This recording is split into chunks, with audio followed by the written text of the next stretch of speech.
Here's a harsh truth most people don't want to hear. If you're always preparing, always optimizing, always almost ready, your brain might be lying to you. That perfect planner, the productivity apps, the neatly organized workspace, none of that guarantees progress. In fact, it might be doing the opposite. It feels like self-development, but something isn't moving. And deep down, you know it. Think about this for a second. How many times have you told yourself, I'll start when I'm more prepared, when the timing is right, when the plan is better, when you feel confident enough? It sounds responsible, it sounds disciplined, but what if this constant readiness isn't discipline at all? What if it's a sophisticated way your mind avoids risk, discomfort, and real exposure? Because here's the uncomfortable question this video forces you to face. What if your preparation isn't protecting your future, but quietly delaying it? If that idea makes you uneasy, good. It means this conversation matters to you. Stay with me, because once you see how this pattern works inside your brain, you won't look at productivity, mindset, or discipline the same way again. In 2026, a subtle but powerful pattern has taken over modern self-development culture. People don't call it laziness, they call it being prepared. Courses are stacked, planners are filled, systems are optimized. On the surface, everything looks productive. But underneath, something feels off.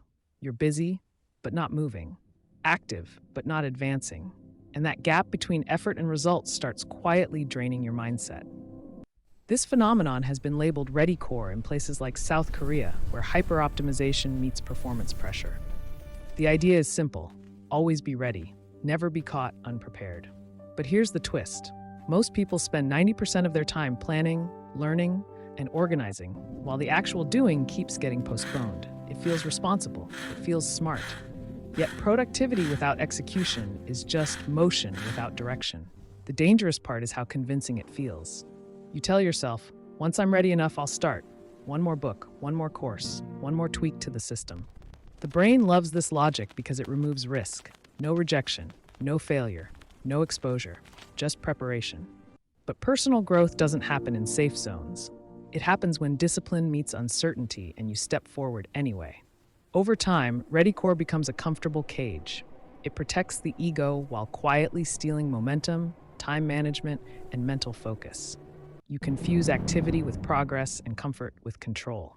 And the longer this goes on, the harder it becomes to tell whether you're building a launch pad or hiding behind one. And that question leads directly into the deeper psychology driving this pattern, especially the fear beneath all that preparation. At the core of ready core syndrome, psychology points to one uncomfortable driver: fear. Not just fear of failure, but fear of success too. Failure threatens the ego, but success threatens identity. Because success brings visibility, expectations, pressure. Preparation becomes a psychological shield. As long as you're getting ready, you don't have to face either outcome. Your mindset stays protected, even if your life stays the same. This is why infinite preparation feels so reasonable. Your brain frames it as responsibility and discipline, but in reality, it's avoidance dressed up as productivity. You feel in control because nothing unpredictable is happening yet. No judgment, no exposure, no real feedback, just plans. And plans feel safe. The problem is that personal growth doesn't respond to intention. It responds to action under uncertainty. There's also a quieter fear most people never name. If you never fully start, you never have to find out what you're actually capable of. That uncertainty is terrifying. It's easier to stay in self-development mode forever than to risk discovering your real limits. Preparation lets you postpone that truth. It's not laziness. It's emotional self-protection disguised as ambition. This is why people with high intelligence and strong discipline fall into ready core more often than others. They overthink, they optimize, they build complex systems when simple execution would work better. And their productivity looks impressive from the outside until you realize nothing tangible is changing. But the real trap tightens when the brain starts rewarding this behavior chemically. And that's where dopamine enters the picture. Here's where neuroscience quietly explains everything. Your brain is wired to chase reward, not results. And planning, organizing, researching, all of that triggers small dopamine hits. Every checklist checked, every system improved, every note taken creates a subtle sense of accomplishment. It feels like productivity. Your mental focus lights up, even though nothing concrete has happened yet. This is why creating the perfect plan feels so satisfying. The brain doesn't distinguish between progress imagined and progress achieved. To your nervous system, thinking about action can feel almost as rewarding as action itself. That's dangerous, because the harder work, execution, offers delayed, uncertain rewards. Planning gives instant gratification, and the brain will always choose the faster hit unless discipline interrupts the loop. Over time, this becomes a dopamine habit. You start craving the idea of doing instead of the discomfort of doing. You read productivity books instead of applying one principle. You design routines instead of following one. You reorganize your workspace instead of starting the task. The illusion of productivity becomes addictive, and the cost is real personal growth. What makes this trap so effective is how invisible it is. You don't feel stuck. You feel busy, motivated, almost ready. But momentum never arrives because dopamine was already paid up front. And once your brain learns this shortcut, breaking free requires a different strategy, one that shifts reward from preparation to execution. That's where action-based systems come in next.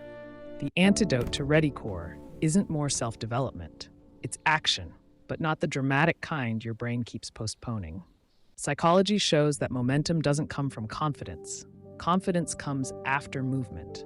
That's why the concept of minimum viable action works so well. It bypasses fear, ego, and overthinking by lowering the cost of starting. Minimum viable action means doing the smallest imperfect step possible today, not tomorrow, not when you feel ready. If you want to write, open a document and write one messy paragraph. If you want better health, do a 5-minute workout. If you want to build a project, publish the rough version.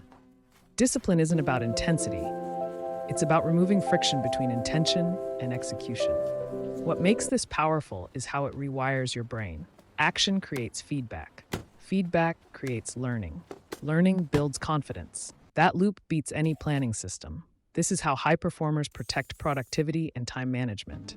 They prioritize completion over perfection. Progress doesn't need permission. It needs motion. Once you experience this shift, something changes internally. Preparation stops being the main event and becomes a support role. Your mindset shifts from "how do I get ready" to "what can I finish today?"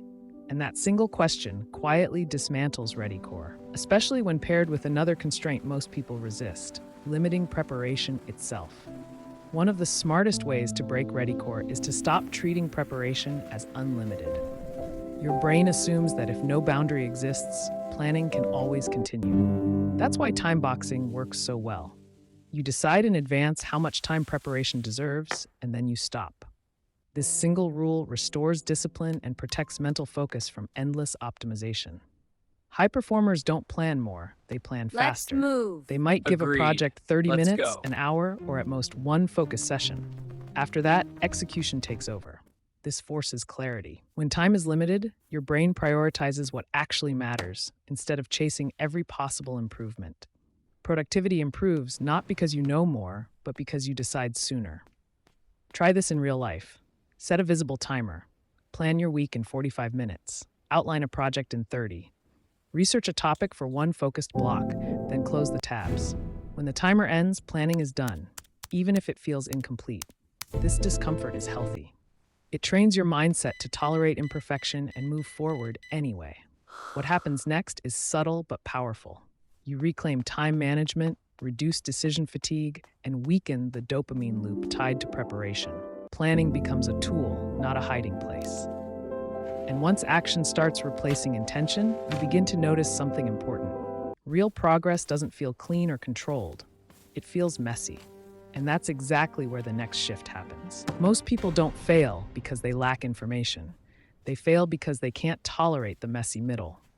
This is the phase where plans collide with reality, where progress looks ugly, slow, and uncertain. And that's exactly why ReadyCore feels so tempting.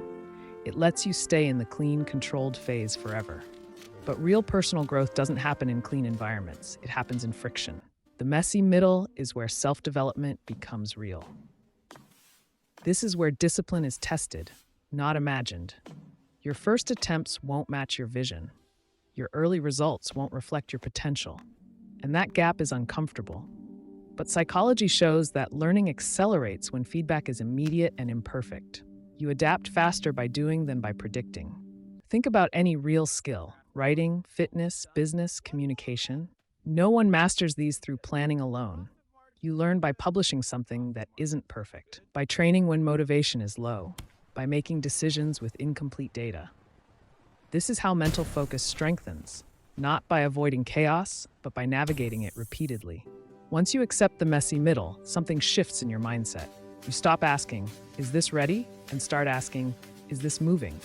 That question alone eliminates perfectionism at the root. And when movement becomes the standard, preparation naturally shrinks to its proper size. That sets the stage for the final transformation, turning readiness into real-world impact. Breaking free from ReadyCore isn't about rejecting preparation. It's about redefining its role. Psychology consistently shows that preparation should function as a launch pad, not a destination. Studies on behavioral activation demonstrate that action precedes motivation, not the other way around. When you act first, your brain recalibrates confidence, discipline, and mental focus automatically. Waiting to feel ready is biologically backwards. When preparation feeds action, something powerful happens. Feedback replaces fantasy.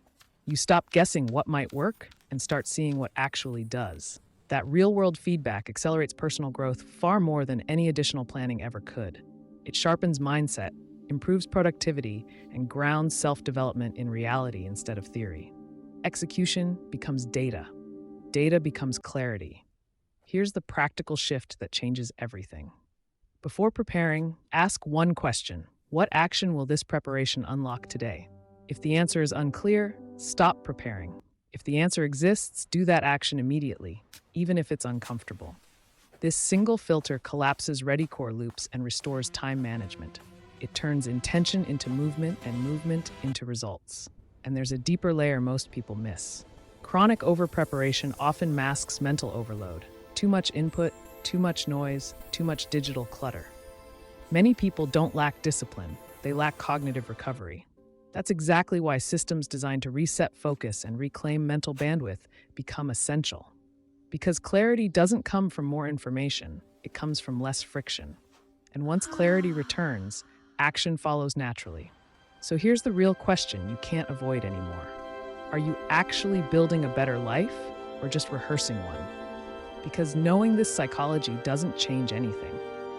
Applying it does. Minimum viable action, time-boxed preparation, embracing the messy middle. These aren't concepts, they're decisions. And every day you delay action, you're choosing comfort over personal growth. Look at your week honestly. Where are you still hiding behind planning? What's the one action you could take today, not perfectly, just deliberately, that would move your life forward? Discipline isn't about doing more. It's about doing what matters, even when your brain resists. Stay quiet, stay sharp, stay in progress. And before you go, there's something else you need to understand. Even when people break the ReadyCore trap, many still feel unfocused, mentally scattered, and drained. Not because they lack discipline, but because their attention has been hijacked. That's exactly why I made the video. I didn't realize the news was destroying my focus until I stopped for 7 days. If you want real productivity and mental focus, you need to protect what enters your mind before you try to optimize your actions. If this video hit you where it needed to, like it, share it with someone who's always getting ready, and subscribe to Mind in Progress. Upgrade your mind, one idea at a time.